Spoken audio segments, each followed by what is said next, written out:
नमस्कार, सबसे बड़ा सवाल देख रहे हैं आप। मैं हूं आपके साथ अंशिका। महाराष्ट्र के अमरावती में केमिस्ट की बर्बरता से की गई हत्या के बाद नए नए खुलासे होते ही चले जा रहे हैं। अब कई वीडियो वायरल हो रहे हैं जिसमें लोग नुपुर शर्मा का समर्थन करने को लेकर माफी मांगते दिखाई दे रहे हैं। पूरे मामले में उमेश की हत्या से पहले नुपुर का समर्थन करने वाले कई लोगों को फोन पर धमकी दी गई थी कि वो अपनी इस गुस्ताखी के लिए वीडियो बनाकर माफी मांगे। अगर वो ऐसा नहीं करते तो उसका अंजाम नुपुर समर्थकों के लिए बहुत बुरा होगा। कॉल करने वाले लोगों ने खुद को नबी की शान में गुस्ताखी से आहत मुस्लिम बताया है। इसके अलावा देश में माहौल बिगाड़ने को लेकर 5 आतंकी संगठनों के एक्टिव होने की भी जानकारी मिली है। इसमें 500 से ज्यादा टेरर प्रोफेसर्स, 1500 से ज्यादा व्हाट्सएप ग्रुप, फेसबुक, ट्विटर और यूट्यूब के जरिए आतंक के क्लासरूम चलाए जा रहे हैं। ऐसे में सबसे बड़ा सवाल यह है कि अमरावती और उदयपुर की ही तरह देश के और भी कई इलाकों में नुपुर शर्मा का समर्थन करने वालों को मौत के घाट उतारने का क्या कोई बड़ा प्लान तैयार किया गया है?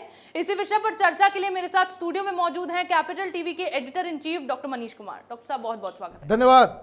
डॉक्टर साहब, लगातार नुपुर शर्मा का समर्थन करने वालों को अंजाम भुगतने की धमकी दी जा रही है। अब इस तरह के खुलासे होते जा रहे हैं, क्या कुछ है ये पूरा मामला?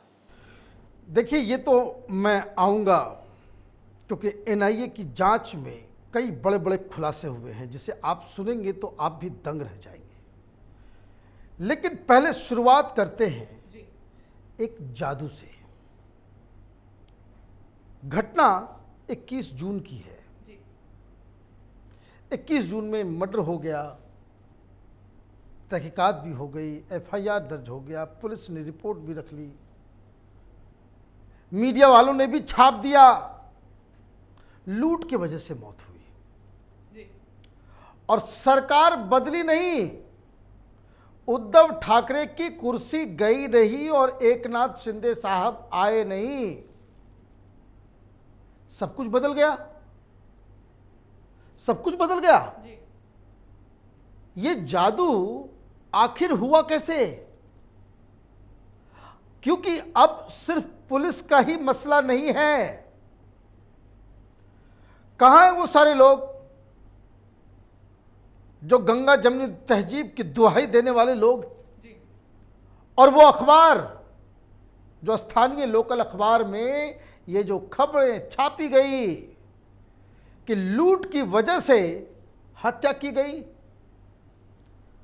तो कल नवनीत राणा ने एक आरोप लगाया और आरोप में दम है, क्योंकि इसकी तो अब जांच होनी ही चाहिए कि क्या मुंबई में बैठी हुई ये अघाड़ी सरकार के निर्देश पर इस मामले को, इसको कह सकते कि छुपाया गया। क्योंकि पुलिस अगर 10-12 दिन तक ये पता नहीं कर पाई कि अमरावती में क्या चल रहा था, तब तो एक व्यक्ति को भी छोड़ना नहीं चाहिए। इन सब की सस्पेंशन नहीं, गिरफ्तारी। इस कुकर्म के वो हिस्सेदार हैं। एविडेंस को छुपाना, पूरे तंत्र को गुमराह करना, इस तरह के आरोप के तहत इन लोगों के खिलाफ कड़ी से कड़ी कार्रवाई होनी ही चाहिए। और जब कार्रवाई होगी तब ये नाम उगलेंगे कि एनसीपी के मंत्री के कहने पे ये हुआ कि उद्धव ठाकरे के ऑफिस से फोन आया, किसके कहने पे? क्योंकि ये इतनी बड़ी घटना के ऊपर पर्दा डालने के लिए तो फोन तो कहीं बड़ी जगह से ही, छोटी मोटी जगहों से तो ये मसला बनेगा नहीं। डॉक्टर साहब, ये लूट का मामला बताकर अमरावती के केमिस्ट की जो हत्या की गई उस मामले को दबा दिया गया। उसके बाद पुलिस की ओर से भी ये जानकारी आई है कि 2 लोगों को लेकर ये मामला भी दर्ज किया गया कि वीडियो बनाकर उनसे माफी मंगवाई गई नुपुर शर्मा का समर्थन करने को लेकर। तो सरकार को क्या इन सब चीजों की जानकारी नहीं लगी? इस तरह की भाई जानकारी अगर नहीं है तो बेकार ये तंत्र, उसको सस्पेंड कीजिए, बाहर कीजिए इन लोगों को। और अगर जानकारी है और उसके बाद भी अगर चुप्पी है तब तो ये और भी बड़ा गुनाह है। दोनों ही केस में, एक आपके कैलिबर, आपकी कैपेबिलिटी, आपके प्रोफेशनलिज्म पे सवाल खड़ा हो रहा है और दूसरा आपके इंटेंशन पे सवाल खड़ा हो रहा है। अब ये कहानियां तो चल रही, अब जरा एनआईए की जांच से जो मालूम चल रहा है, देश भर में 5 आतंकी संगठन इस तरह से ऑपरेट कर रहे हैं, ये एनआईए का दावा है, जिसे बाहर से भी फंडिंग आ रही है, अंदर से भी फंडिंग हो रही है। बताया यह जा रहा है कि सैकड़ों जगह नॉर्थ और वेस्ट इंडिया के अंदर, दुकानों के अंदर, वहां दावते इस्लामी के लिए बाकायदा डोनेशन बॉक्स रखे जा रहे हैं, गुल्लक। ये एक बड़ा कांड निकला है। ये तहकीकात से पता चल रहा है कि लोग सर तन से जुदा हों, इसके लिए स्पॉन्सरशिप भी दी जा रही है। और सबसे बड़ी बात, ये जो खुलासा हुआ, जैसे उदयपुर में मालूम चल रहा है कि 40-40 स्लीपर सेल बैठे हुए। अमरावती की घटना जो है, अमरावती की घटना में टोटल 21 लोग फंदे में हैं। क्या हो रहा था वहां? कोई नुपुर शर्मा के बारे में, और मैं आपको बता दूं, लिस्ट बड़ी लंबी है। सिर्फ जिनकी मौत हुई टारगेट पे वही नहीं थे, कई लोगों के नाम इस टारगेट पे थे। उन तमाम लोगों के नाम थे जिन्होंने फेसबुक पे या व्हाट्सएप पे नुपुर शर्मा का समर्थन किया। और वो उस तरह के ग्रुप्स में बैठे हुए लोग, जैसे ये कोले साहब की जो मौत हुई, मुखबिरी किसने की? किसने इन आतंकियों को बताया कि इसने नुपुर शर्मा का समर्थन किया? 16 साल का दोस्त, बेटी की शादी हुई, 1 लाख रुपया भी दिया, और उसकी सजा ये कि सर तन से जुदा कर दिया। क्या? तो इसका मतलब ये है कि जो एनआईए की जांच में मालूम चल रहा है कि ये इस तरह का नेटवर्क नॉर्थ और वेस्टर्न इंडिया में ऑलरेडी एग्जिस्ट कर रहा है। ये हर शहर में है। इसका निष्कर्ष यही निकल रहा है। तो डॉक्टर साहब, इसके पीछे इन लोगों का मकसद क्या है? ये करना क्या चाहते हैं? क्या ये हिंदू समुदाय के अंदर डर फैलाने की कोशिश कर रहे हैं? वही तो है। आप देखिए क्या हो रहा था। 2 केसेस जो हुए हैं, एक डॉक्टर राठी, क्या हुआ उसके साथ? उसके साथ ये हुआ कि उसने भी नुपुर शर्मा का समर्थन किया। फोन आ रहे हैं उसके पास कि माफी मांगो नहीं तो हम पहुंच रहे हैं। वो गिड़गिड़ा रहा है, वो गिड़गिड़ा रहा है, कभी कहते, और अपनी जान बचाने के लिए उसे माफीनामा वीडियो बना करके देना पड़ा। पुलिस तंत्र बैठी हुई है, सोई हुई है। मैं सुन रहा था कमिश्नर की बात, वो कह रही थी कि हाँ ये संज्ञान में आया था, लेकिन जो लोग इसमें माफीनामा जिन लोगों ने दिया, उन लोगों ने हमें मना कर दिया था कि किसी के बारे में, इसके बारे में बताए ना। अरे कोई ये कहे कि हमारे को धमकी दी जा रही है और पुलिस ये कहे कि नहीं नहीं नहीं उन्होंने मना कर दिया था इसलिए हमने छोड़ दिया, इसको पकड़ा नहीं, हमने सार्वजनिक नहीं किया। तो नवनीत राणा जो कह रही है कि जो पुलिस अधिकारी है वहां पे, सीपी जो है, उसको तुरंत सस्पेंड करना चाहिए, बिल्कुल करना चाहिए। आपके नाक के नीचे इस तरह से ऑर्गेनाइज तरीके से लोग धर्म के आधार पे, एक पोस्ट के आधार पे वो धमकियां दे रहा है कि हम आएंगे मारेंगे तुमको। और आप कह रहे हैं भाई ना, कितने लोगों की पकड़ धकड़ हुई पहले। उद्धव ठाकरे की जब सरकार थी तब आपने एक्शन क्यों नहीं लिया? एक और दूसरा केस, वो कह रहा है कि भाई अभी लाइट नहीं है, कुछ नहीं, बोला अभी तुरंत करो, हमने तो हम लोग आ रहे हैं तुरंत। वो गिड़गिड़ा रहा है। किसका फोन है, कौन है, नहीं है? अब तक तो वो जेल के अंदर होना चाहिए था। आपने क्या किया? 10 दिन 12 दिन इंतजार करते रहे। किसका इंतजार हो रहा था? इन लोगों को यह बताना पड़ेगा कि किसके आदेश पे आपने अमरावती के अंदर ये नंगा नाच होने दिया। जी। अब एनआईए घुसी है तो मालूम चल रहा है कि तो वेल ऑर्गेनाइज्ड नेटवर्क है, वेल ऑर्गेनाइज्ड नेटवर्क है। कोई इरफान शेख है, एनजीओ चलाता है, पैसे कहां से आ रहे हैं, कौन दे रहा है, ये सबसे बड़ी समस्या।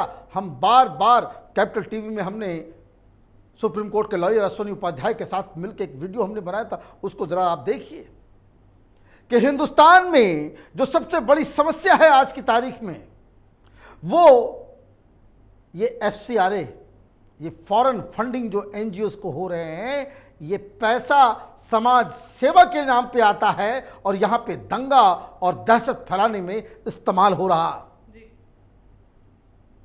देखिए वो जुबैर जेल गया, देश विदेश से पैसे आ रहे, किस चीज के लिए, हिंदुओं को गाली देने के लिए। ये भी तो यही कर रहा था, शिवलिंग का मजाक उड़ाना, देवी दुर्गा का मजाक उड़ाना, काली मां का मजाक उड़ाना, यही धंधा तो था इसका। और इसी की वजह से नुपुर शर्मा ने टेलीविजन पे क्या कहा नहीं किया, उसको एम्प्लीफाई करके कि ये जो गुस्ताखी हो गई, ये फैलाने वाला कौन, यही जुबैर। तो ये इस तरह के जहरीले लोग, और ये कहेंगे भाई हम, अब देखिए कहां कहां से उसके समर्थन में लोग आ रहे हैं, सब एनजीओ वाले। तो डॉक्टर साहब, इन सब चीज़ों को रोकने का क्या तरीका है? विदेश से जो फंडिंग आती है, उसके बाद हिंदू देवी देवताओं का मजाक उड़ाया जाता है, उन पर आपत्तिजनक टिप्पणी की जाती है, सबकी जड़ ये विदेशी फंडिंग है। इसको रोकने का आप क्या तरीका है, सरकार क्या कदम उठाएगी? बिल्कुल, सरकार को बहुत सारे एनजीओ के ऊपर तो कार्रवाई हुई है, लेकिन आपके पास ऐसी व्यवस्था होनी चाहिए कि 1 रुपया भी विदेश से हिंदुस्तान आ रहा है तो वो कहां खर्च हो रहा है, किसके पास जा रहा है, इसकी अकाउंटेबिलिटी होनी चाहिए। आप खुला छोड़ देंगे, ये सिस्टम कब से बना, ये सोनिया गांधी, ये यूपीए सरकार के दौरान ये सारा कुछ हुआ। उसके बाद से हजारों की संख्या में इस तरह के एनजीओ को, उपद्रवी एनजीओ को इनकम टैक्स के बारे में और अलग अलग चीज़ों को उल्लंघन के नाम पे उसको बैन तो किया गया, लेकिन अभी भी लाखों इस तरह से छुटपुट जो है बैठे हुए। आप देखिए, एम्बुलेंस चला रहा है और वो जहर की खेती कर रहा है। तो एनआईए की तरफ से साफ साफ कहा जा रहा है कि ये इस तरह के नेटवर्क हर शहर में मौजूद हैं। अभी एक काली का केस आ गया,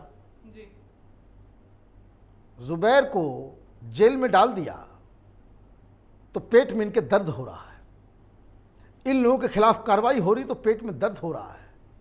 और ये सुप्रीम कोर्ट के जज साहब, वो तो बड़े मियाँ छोटे मियाँ सुभान अल्लाह आगे चल करके बता दिए ये हो इसलिए रहा है कि नुपुर शर्मा ने इस तरह का बयान दे दिया।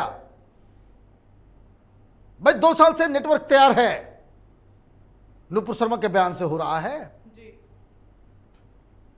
उनको पहले से मालूम हो गया था कि नुपुर शर्मा बयान देगी, पहले से ही 2 साल से पैसे डालते रहो, फिर ताकि तुम सब तन से जुदा कर देना।